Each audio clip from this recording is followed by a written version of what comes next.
For 3 centuries, military and political leaders operated on a single premise: mass wins. The entire grammar of power rested on the logic of the fortress, concentrating force, holding territory, and building massive, rigid defenses to absorb direct attacks. Within this framework, organizational power and sovereignty are measured by physical thickness. A state or a corporation secures itself by building thick walls, maintaining deep reserves, and relying on a central command to protect the inside from external threats. Optimizing for stability and centralized control served as a successful strategy in a world of isolated, episodic disruptions. But the global operating environment has shifted. We are operating in a condition of permanent systemic instability.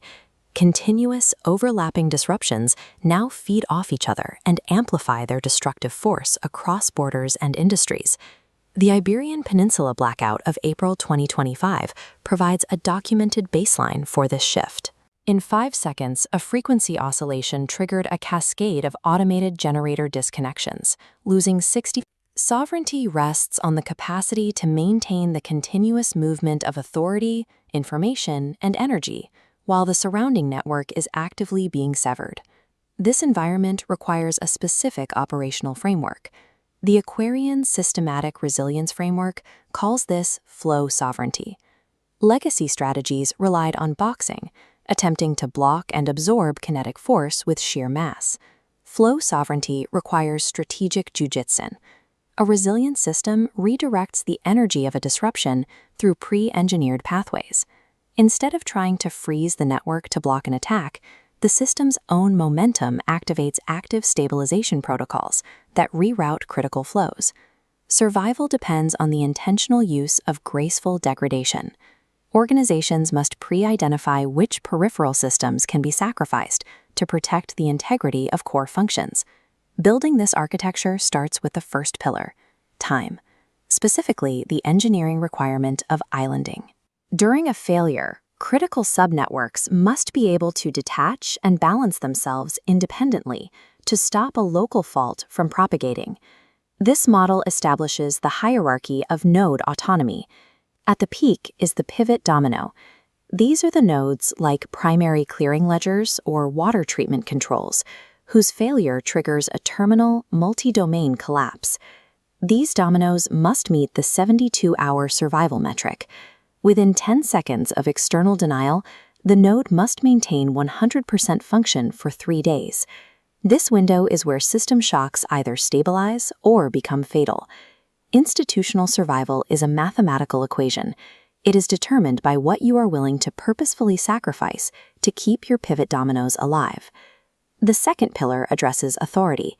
If critical nodes must operate in isolation, they cannot wait for instructions from a compromised or delayed center. The solution is the sovereign override clause. This mechanism activates the moment objective measurable thresholds are breached, such as SCADA latency exceeding limits or frequency fluctuations lasting more than 10 minutes. The clause authorizes specific operational bypasses for a strictly bounded 72-hour window. It schedules accountability to follow speed, recording every action in a tamper-proof forensic ledger for mandatory review once stability is restored. Successful organizations resolve the tension between deliberation and speed by pre-authorizing the trade-off long before the crisis arrives. Technical protocols and legal clauses are necessary but insufficient. Functional resilience depends on the third pillar, people, and a property called institutional bone density. The 2021 collapse of the Afghan state serves as the ultimate test data. Despite 2 decades of training and equipment, the state disintegrated in 11 days.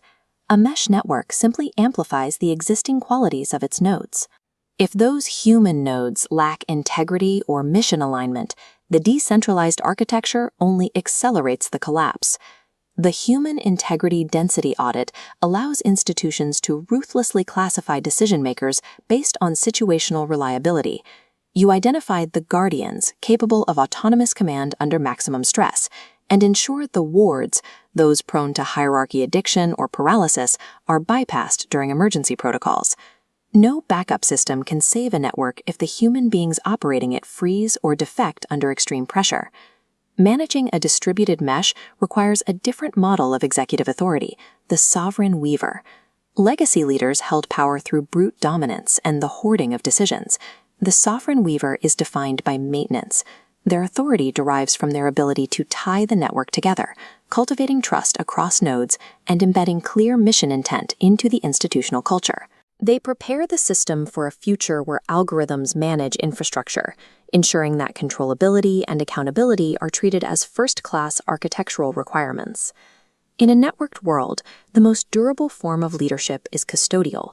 It is the work of maintaining the conditions under which the network remains functional.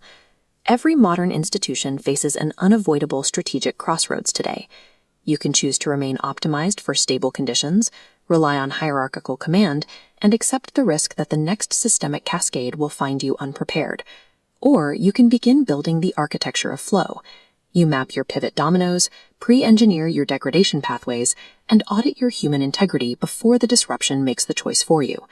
Most institutions will delay this decision. The few that do not will define the strategic landscape of the next decade.